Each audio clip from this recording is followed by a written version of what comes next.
The Serpent Fang.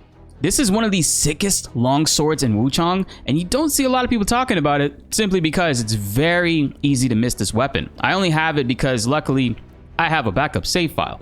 This weapon has affinities towards agility and feathering, not strength, which is very unique and requires almost an entire skill point rework for most people that are already using long swords.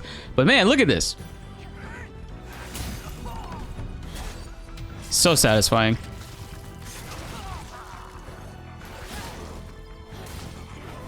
That projectile is insane. First, I'm gonna show you guys how to get it. If you already progressed through the story after the Fierce Tiger boss fight, unfortunately, you can't get this weapon until New Game Plus. You need to secure this before you move on to the new area with the old man. When he asks you to choose with progressing forward or that you still have things to wrap up, make sure you choose that you still have things to wrap up, because outside of this, there's a lot more secrets in Wuchang. There's a lot of branching paths and different things that you can miss, and there's a really sweet longsword that we got to get our hands on. So you'll see I'm at the arena where you defeat the Fierce Tiger. So we're gonna get the shrine, and I'm gonna walk you guys straight to the location of where you got to go to get this longsword, the Serpent Fang, and we'll head over there really quick. It's not gonna take too long. You got to go through a cave, which does have some traps, but you can kind of breeze through everything. So gonna keep on following this path.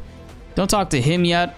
I also have seen a lot of people saying that you need to have beaten all of the mini bosses for this. Not necessarily, because on this save I didn't beat some of the snow bosses. So you see this cave on the bamboo path. We're gonna progress through it, and inside of this cave there's a lot of corruption, there's a lot of traps. We're just gonna breeze right through.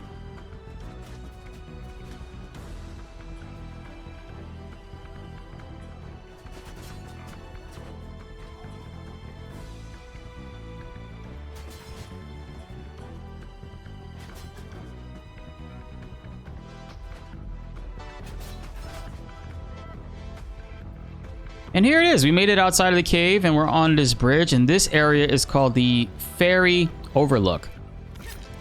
Let's grab this shrine one time. I've also seen some people saying that you need to fight a boss over here in order to get this weapon. You don't need to do that, actually. It's very simple. All you need to have done is complete your dialogue options with the two guys that we met earlier in the game, and we kind of seen them reappearing throughout the story. So as we make our way into this town, or this little dock, you'll see this guy. Let's talk with him.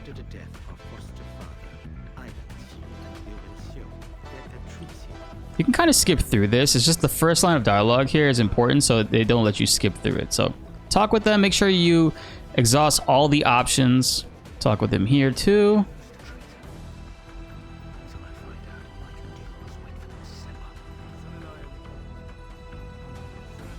Sun and I are leaving. So remember where he is standing. Now we need to go back to a shrine. And when we go back to the shrine, we're going to be able to enter the dream, reset everything. And right where he was standing, the sword will be there. So we'll go ahead. We'll enter the dream. And there it is. Click on it and you'll see you just got the Serpent Fang, and depending on what mastery level your swords are, you'll have it increased to a certain amount. This weapon is unique in the sense that compared to your lashing whip, it's not beneficial to have strength for this weapon. As a matter of fact, it's actually feathering is the level 4 skill for it, and agility is level 3, whereas with the lashing whip it was level 3 for strength and agility. The Flamebringer, which is a very good element weapon for fire, agility is level 2 and strength is more of the focus there. And then on this the base weapon, the Cloud Frost Edge, you have level 3 for both of them. So this actually has level 4 feathering, which is insane, and you definitely want to try to spec into feathering at that point. So let's go ahead and equip it, and we should unlock the bone needle for feathering for this weapon. It's gonna benefit us a lot if we're using that. So go ahead and acupoint that. It'll boost the feathering. 130 stat attack, damn. And even though it doesn't scale in strength as much compared to the other stuff, we're still gonna keep it on because I don't have anything better to really put it on. So I'll go ahead and I removed all my points within Axe Tree just so we can go forward and do some more damage with this stuff. Let's get some feathering here. So we got the feathering over here in this tree. We need some agility. And now we'll go into the dual blades class because over here is where we can get a lot more agility.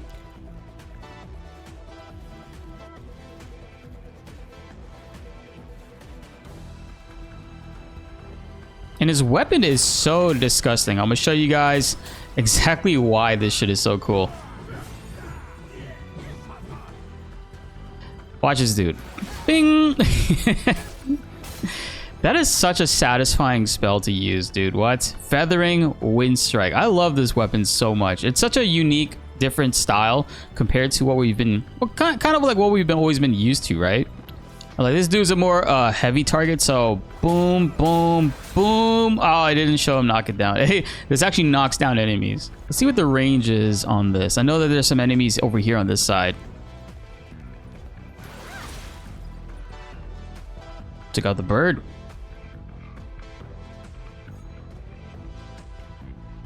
Let's go over here into the left side of the elusive tree. There's a lot of feathering nodes here that we can grab. Quite a few, actually. So 1, 2, 3, 4, 5, 6, 8. There's more here. Oh, actually, you can double stack onto this. 5, up to 5 each. What? Oh my god, this is a crazy tree for feathering.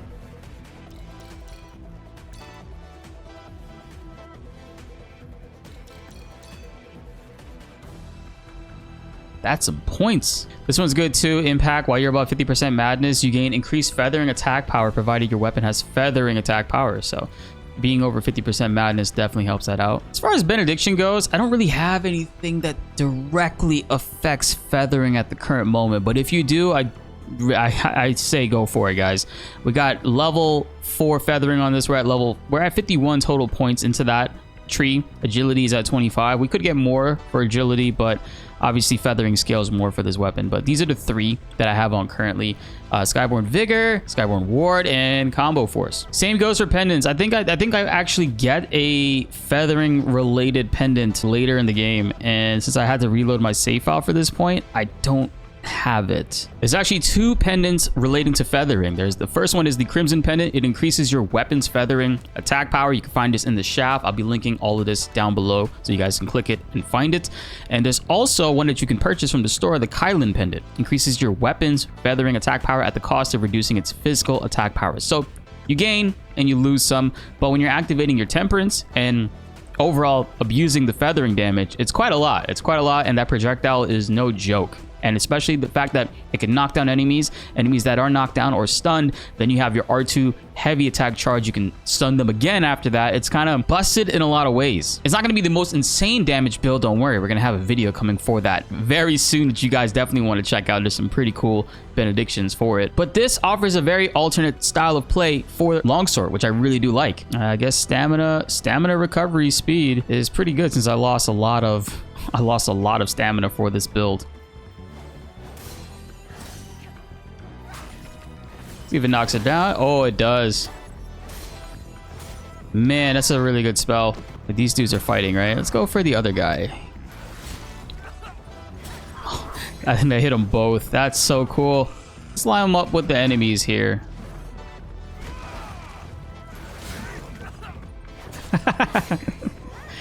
Yo, that's so good. Boom. Man, that comes out so quick.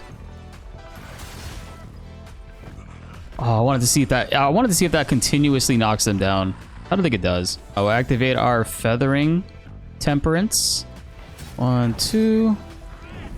1, 2. Oh. Oh, wow. Does a lot of damage to him there. How much is this doing? Jeez. 551? So satisfying.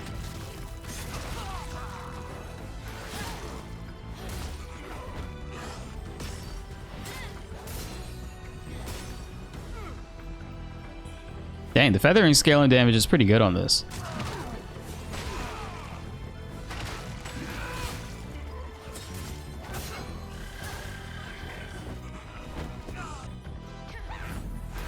You stay down.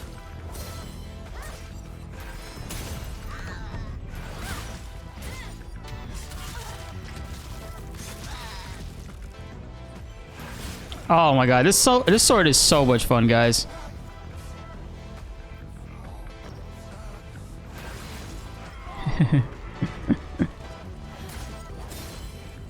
That range is just, you can't ignore that, man. That thing is so satisfying to land.